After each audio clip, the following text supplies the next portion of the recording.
Cybercrime is an issue that affects one and all. According to a recent report from the Centre for Strategic and International Studies, this issue is currently costing businesses approximately $400 billion globally. With extensive experience in the investigation of cybercrime, incident response and IT security, we sat down with Paul Wright, the Technical Director of Cybercrime Consulting at McAfee in Dubai, to find out the seriousness of cybercrimes, not only globally but here in the region as well. Can you tell us how prevalent cybercrime is at present, and is this an issue that only seems to be getting worse? The short answer to that is yes. And the two main reasons is that the criminals out there don't want to get caught. Also, there's a jurisdictional issue. In relation to not getting caught, the crime trends are changing. In my investigation career, which is fairly long, I started arresting people who were committing robbery, cash in transit, using a gun. They would get around $50,000, but if caught, would spend 25 years in prison. Well, the criminal wants to spend that money. So what do? They change the crime and they want low risk. And that's what cybercrime gives them, is low risk. The other aspect is that the internet has no boundaries. Law enforcement has investigative and jurisdictional boundaries. Yes, there are major efforts to try and breach those boundaries, like the G8 quick freeze, slow thaw. Data is volatile, so it disappears quickly, which aids the criminal.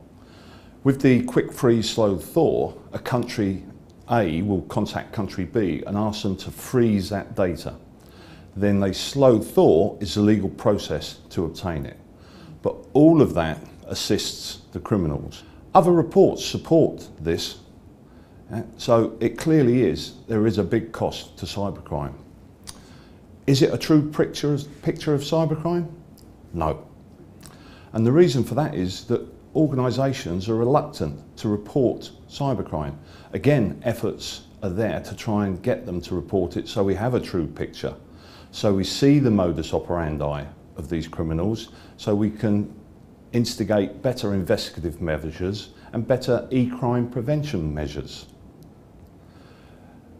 That being said, we need to obviously be innovative.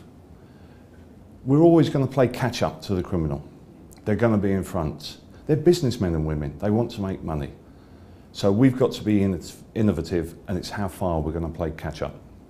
Can you tell us how cybercrime is damaging not only economic growth but also employment, trade and innovation, not just globally but here in the region as well? I think that's a twofold problem. The crime itself is damaging, but it's what we're doing about it. How are we preventing it? In my experience, a lot of organisations either ignore or underestimate the risk. Then when it does happen, and we've got classic examples of that, if the sales go down, then unemployment goes down. The other problem is if, say, we have the employee who sells secrets to another company, they get caught. So we do a forensic examination of their computer, we find the evidence. They're brought into the room, they're shown the evidence. They're shown a resignation form and they're shown a telephone. Now, putting aside the morals of this story, human nature, they will sign the resignation form. They move on to a new company. That company is unsuspecting of what that person can do. That person is better prepared not to get caught. But what does the company do that suffered that breach? They just put a new employee in there, they ghost on a new image. But what about the intelligence on that machine? How did that person get that data? Who were they talking to inside and outside the company? Were they talking to rivals? That information can then be turned into improving the IT security strategy and the e-crime prevention measures. When I say e-crime, people think of crime prevention. We lock our doors, we shut our windows, we have our security guard patrol. But when was the last time you looked behind your computer for a keylogger? Do your policies align to your procedures? Shred all sensitive documents. Where's the shredder? That creates an opportunity and the loss of information. So e-crime prevention needs to work alongside crime prevention. Now, part of the losses from cybercrime are directly connected to what experts call recovery costs. Can you give us an idea what these recovery costs amount to, and what is the digital cleanup process after an attack has taken place? So, first of all, the recovery costs are tenfold. Yeah?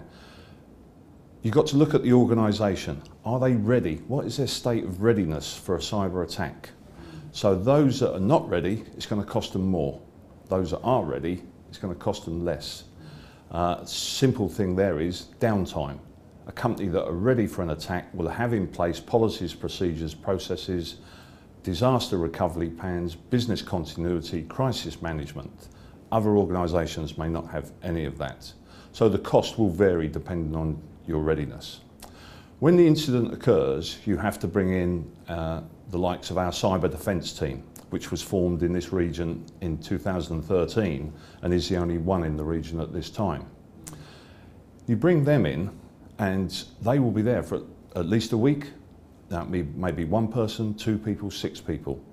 The cost of that an hour will range from $300 to $500. So that becomes expensive. Yeah.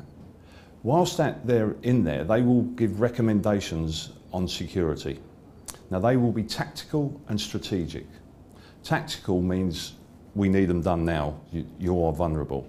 Strategic is it a short-term fix, a medium fix or a long-term fix? All of those recommendations have a cost next to them. We've also, once we move out, or even in the process when we're moving out, the company needs to do a risk assessment, a security assessment, and even more than that, a cybercrime assessment. They're all different. They all have a different approach and do cover different areas. They overlap as they naturally would. Yeah?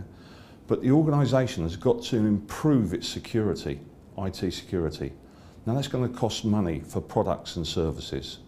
It's got to improve its e-crime prevention, its network architecture. And then, was it an insider attack or an outsider attack?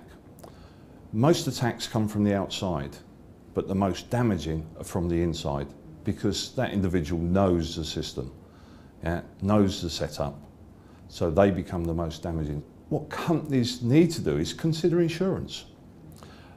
In this region, Howden's Insurance sells cyber liability insurance, and they've got the experience, along with us, we work with them to help companies to prevent rather than be reactive to an incident.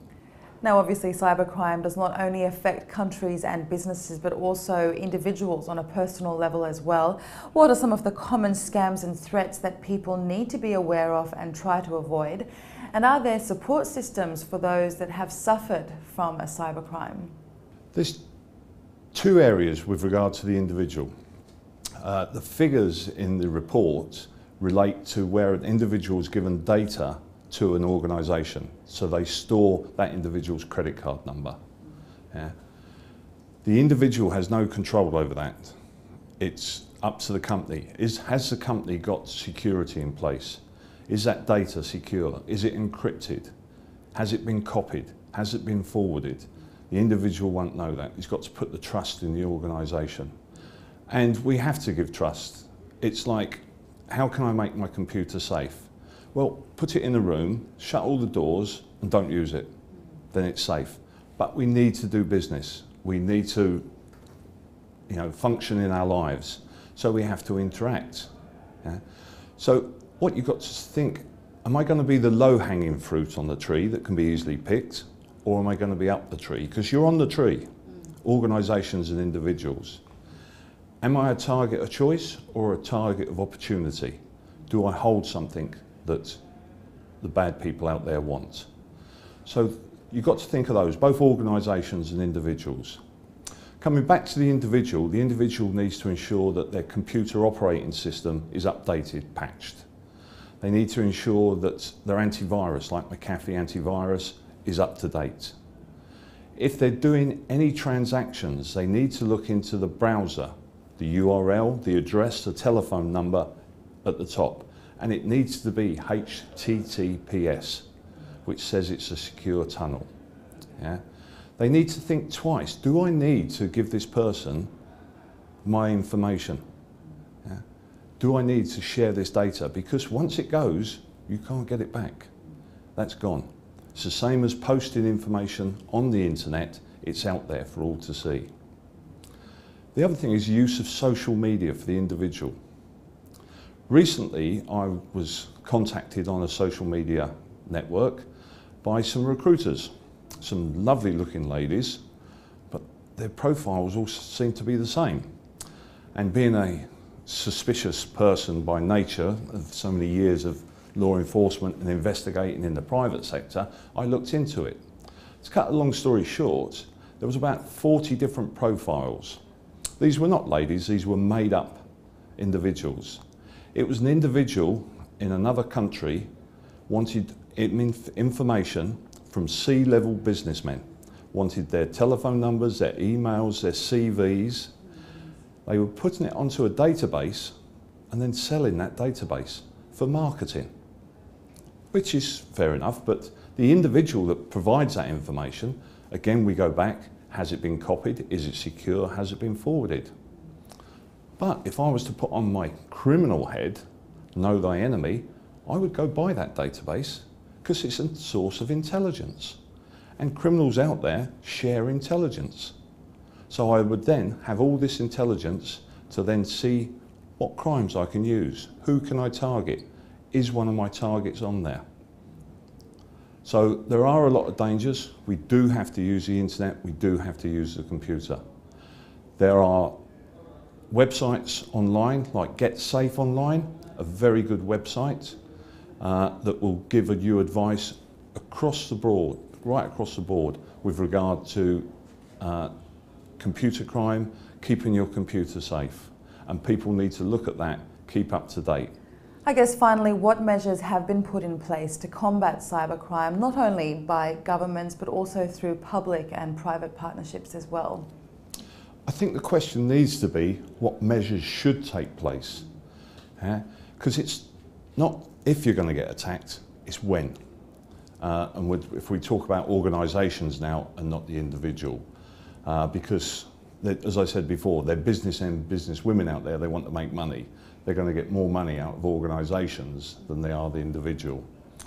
So partnerships, you mentioned, is a very good word. And it's one of the foundation stones that need to be in place. Yeah? If you don't have foundation stones in place, there's no point in buying expensive security products. McAfee, we sell some excellent products, but you need the foundation stones in place. If you were to buy a Rolls Royce, but you had no petrol and you had no roads to drive it on, it's of no use. So the foundation stones, partnerships, e-crime prevention measures, good use of digital intelligence, education, and having an incident response and forensic capability. Additionally, electronic voids need to be closed. Partnerships, we need partnerships. The internet has no boundaries. We need partnerships between academia, military, private, public sector.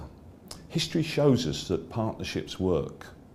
If we go back in time to the gangster Al Capone in America, now he was becoming so powerful that they became frightened that the criminal way of life would become the norm.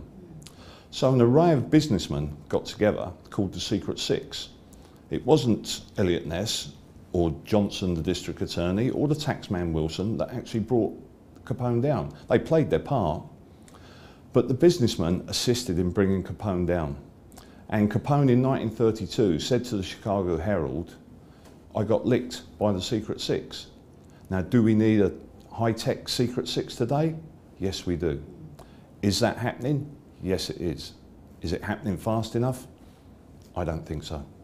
How many companies go out onto the internet and proactively look for what information is out there about them? Or have threat feeds as to what is going on? They don't. Because you could do a retrospective investigation to see how that information got out there. There's a lot can be made of digital intelligence. How do organisations find out what they need to do? And we go back to the cybercrime assessment. Yeah. And that's what we do here, we go out and we're starting now to assist companies looking at where they're exposed and vulnerable. Well, that brings us to the end of another episode. If you would like to get in touch with us, you can contact us at UAE Weekly at city7tv.com or by calling us on 04367 2230. From myself and the entire team, have a great week ahead.